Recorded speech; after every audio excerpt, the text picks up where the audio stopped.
Hey guys, welcome back to my channel. Today we're going to be looking at the, God bless you, Paige, the the Kiser Begleiter. Sorry for any confusion. Stick with it.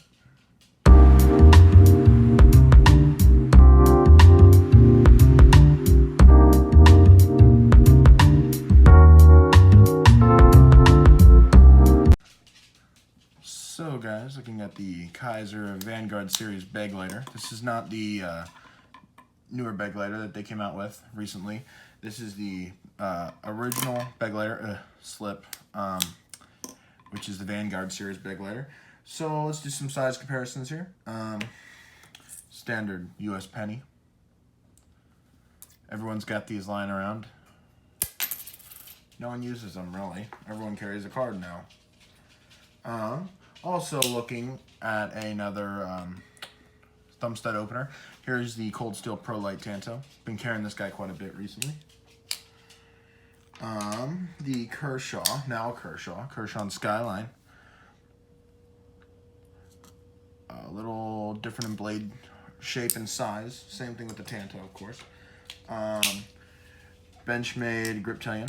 So overall profile is slimmer and sleeker. About the same blade shape and size, yeah. And now next, one that I can't do in front of the camera, the Bradley Chimera. This is the first production run of the production runs. Yeah, because they used to do, well, this is the first one that they're doing that's like a factory run of the Bradley Chimeras. So this guy's actually a wonderful, beautiful guy as far as slim, sleek, gentlemanly looking folder, especially in this black with the gray blade. So you guys can see some beautiful pictures of it now.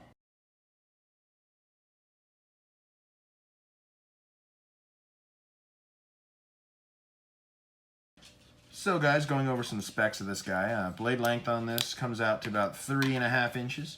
Blade thickness is 0.13 inches. Blade material is VG10, so same material as your Spyderco Delica, which everyone has a Spyderco Delica laying around. Drop point blade shape. Has a flat grind. Full flat grind, by the way, all the way to the end of the blade. It has a gray finish on the blade. It has G10 handles. Weight comes in at 3.8 ounces. It is a thumb stud opener with these guys right here. Stainless steel liner lock. As you can see, it is a liner lock, meaning that the portion of the liner is cut out and it is forced over to lock the blade into shape. It is a weaker form of a lock, but let's face it, you're not going to go cut down a tree with this thing anyway. Made in China, of course. Kiser has a big, proud Chinese company, Chinese knife, has that big China sticker on it. Comfortable handle for me, especially having thicker fingers because I'm a chubby boy. Definitely works very well for me. Thing I don't like about the fit is there's no jimping. So it is comfortable without jimping. However, it's slippery when wet, type thing. It could slip, but that goes along with the style of the knife. It's sleek, it's slim, it's beautiful. Look at this beautiful pocket clip. Short, sleek, slim, to the point. I mean, even a whole lot of the knife isn't sticking out if you look at it, because basically it comes right about there. Paigey, it's okay. It's okay. Paigey's being a little whimperer today, like she was in the last video, the Kershaw Natrix video. Not filmed at the same time, by the way. Paigey just likes attention. So there's plenty of flavors on this guy. Colors, blade colors, the more expensive one if you want to spend all that money on it, which is a flipper and it's a Tanto version. You also have the mini Begleiter, which Blade HQ has. So in the lanyard hole, it's slim, sleek, goes along with the profile of this knife. This knife has a very coherent design. Even this blue accent on the pivot, like, they made sure that this knife was just beautiful from beginning to end. This sleek lanyard hole, some people might like it, some people might not. I don't personally use lanyard holes, but when they look nice, I gotta appreciate a good looking lanyard hole. So this guy comes in at about 60 bucks. So this could, depending on your budget, this could be considered a budget gentleman's knife. For someone who buys knives all the time, You know, this is kind of a, well, if you're someone who buys knives like, if you're a guy who has knives like the CRKT Squid, stuff like that, hard beater knives, this is probably an expensive knife to you.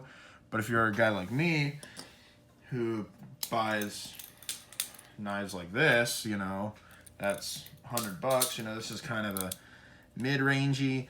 But if you're a guy that goes out and spends $1,300 on customs, this is a low-end budget, you know, low-end gentleman's knife. Beautiful knife, though, and it is tip-up right-hand or left-handed carry. And other thoughts on this guy, depending on your legality in your state,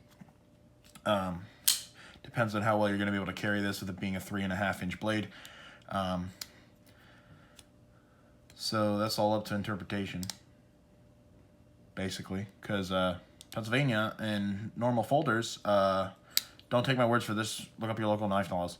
But I'm just going to go on a quick rant. The blade length doesn't matter on something like this. Well, it does. It says 3 inches is what the law, last time I checked, is what the law says, you know. Putting quotation marks because laws change, or I could just have been reading it off a bad site. But I have not had any problems, you know, carrying this, which is obviously about the same length, if not a little bit bigger blade shape. And in Pennsylvania, battle songs are illegal as of right now, as far as I'm aware. If they're not, I'm sorry for the false information, and I will stop carrying this. But you know, it's just kind of an interesting thing. Sorry, I'm playing with my Benchmade, which I shouldn't be doing because it's not the video. The video is about this guy who has a nice thwack when you fling him open, and the D10 on this guy is beautiful. Because some of these these thumb stud openers, you kind of have to give a little wrist flick to, like this Pro Light Tanta. You kind of got to give a little to. That's also because he's a back lock, where this is a liner lock, so it's a lot smoother opening. And the D10 on this guy is just beautiful, like I said earlier. Razor sharp as well. So, thank you guys so much for watching. And I will be seeing you guys in the next video.